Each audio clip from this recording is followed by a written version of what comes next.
Պատրաստում ենք աշխարհի ամենահամով օնիգիրիները։ Օնիգիրիների համար մեզ անհրաժեշտ է կլոր խաշած բրինձ, նորիներ, բրնձի քացավ, էսպանկաներով հետաքրքիր պաստաներից եւ կրաբի պալեչկաներ։ Հիմա եկեք առաջինը բրինձը զապրավկա անենք։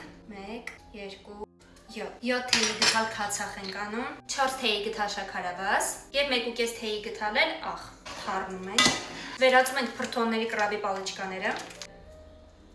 Վրան ավելացնում ենք ձկնկիթի մածուկը, տանում ենք sense տարօրինակ զանգված, բայց դե մենք վստահում ենք process-ին, որից հետո վերցնում ենք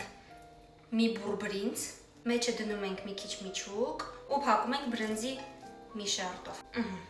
Լվացվում ենք։ Որից հետո վերցնում ենք նորին, տենց կիսում ենք երկու անհավասար մասերի եւ փորձում ենք սա դնել նորի վրա։ Մի վայրկյան։ Եղավ։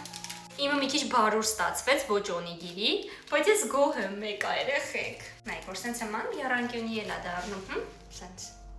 Դուք սենց նայեք։ Ուշադրություն առաջին կծը։ Դուք ուղղակի չեք պատկերացնի, թե ինչ անմահական համով է։ Համով է։ Ես գնացի վայելեմ, ձեր շնորհակալություն, որ մինչև վերջ նայեցիք, հետևեք ինձ, որ չկորցնեք։